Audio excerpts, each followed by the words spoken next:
Let me remind you of the poll. There it is. You can go ahead, use your smartphone, click the QR code right there beneath the Hearthside Bank logo, and let us know what you think. The vast majority, well, it's kind of evening back up a little bit. Long run on a one seed, 60%, 40% of you say you want an early exit and rest. You tell us what you think, and we'll let your say decide it for us. All right, back with Will and Jimmy here to talk a little football. Rickey Gibson, he and his camp let it be known he was going to transfer, and we all wondered, okay, is he going to show up for spring practice? Is Heupel going to play him at spring practice? If he does, that means they're paying them more than likely. Rickey Gibson's been at spring practice. He had already gotten a bit of a raise, NIL raise, earlier this year. Apparently, he's going to get another one because he's been out there. Thoughts on how this was handled, and does this mean that, all right, put that one to bed. Rickey Gibson, you don't have to worry about it. He's here. I don't love that happened with Rickey Gibson, that it has to go public like that, but I also look at the number of guys that had to go somewhat public, at least, to get money out of Tennessee. I was told Rickey Gibson was making below market value. He wanted to renegotiate. They said, let's do it after the spring. Somebody else came in with a big offer that got him above market value. Tennessee at least had to get close. Looks like they did. But we've seen Cooper Mays. We've seen Dylan Sampson. We've seen Nico. We've seen Mike Matthews. We've seen, so many guys have to go public and threaten to leave or say something, put something on Instagram, that I can't help but think maybe Tennessee plays a little money ball with their NIL money. And this is just what players have to do to be able to get Tennessee to hurry up to the table and come off that check. First off, if you have made an agreement, I don't think you should break it. Okay, so I don't like that. The On other his part part. of that, on his part, if there was an agreement, okay, I don't like that. But the other part is, he was in a pretty good negotiating position, right? With Jermon McCoy. Exactly. So you can't afford to not have both of those to start the year.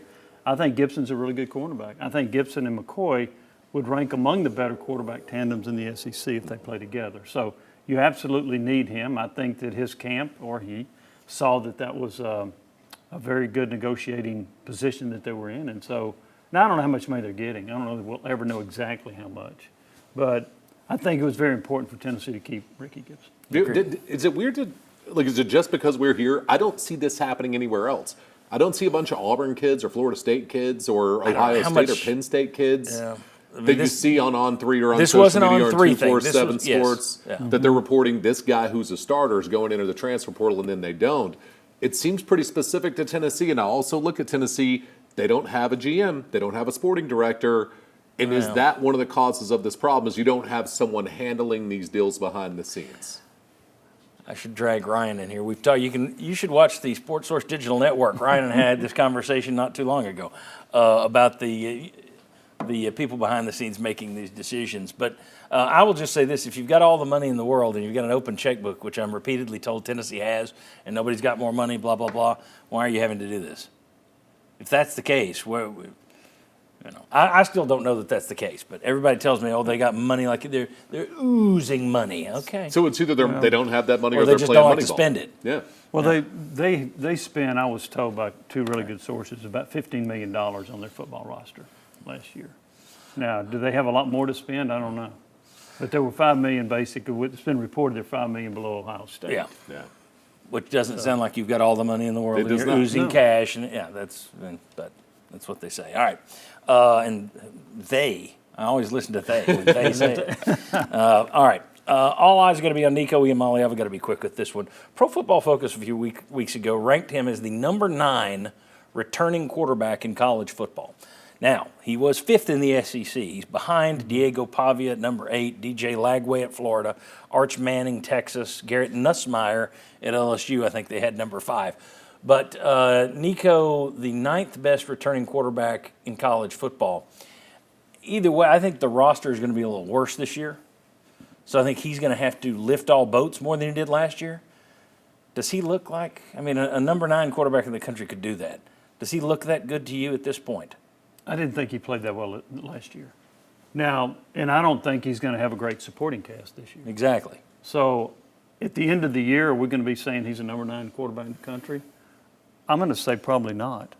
And I can't sit here and name all the other quarterbacks that I like more. There are some that I can name. But I think that without the supporting cast at receiver, I don't think the running game is going to be as good because they're retooling the offensive line with one exception. You don't have a running back, in my opinion, as good as Dylan Sampson. So he's going to have to carry the load. Yes. And if he does, okay, then He will have lifted all boats around Right, him. but He I- didn't show me that last year that he's that guy. He was a game manager last year. That's what he was. He was a game manager, right? Yeah. So I mean, it's can he take another step? I think he can. But I would not have him at number 9. I also don't know that I would have Arch Manning that high right now or DJ Right, we Lagway don't have because time for that, Nico's but done yeah. more than those two dudes. So he's proven more than they have. But I don't think he's a guy that's going to throw for 3,500, 4,000 yards No, this year. I just didn't see him being the number 9 returning No. quarterback in the country. But then again, we shall see. I do think, though, your roster is not as good, so he's going to have to do more. Yep. So this is the year he's tested. If you're going to pay a guy, which now you've got quarterbacks making, what's the kid at Duke getting? $4 million. $4 million a year. So Nico's a steal. But when you're giving him what you gave him initially, you're paying for a guy that is supposed to be able to be transcendent, a guy that lifts everyone around him. This year he's going to have to if he's going to be live up to that number. All right, when we come back, Vince is out here, Ryan's out here. We're going to talk about O-line, Jimmy just brought up. We're going to talk about the receiving core, another part that's going to have to help out Nico this year. Come on back on the Sports Source.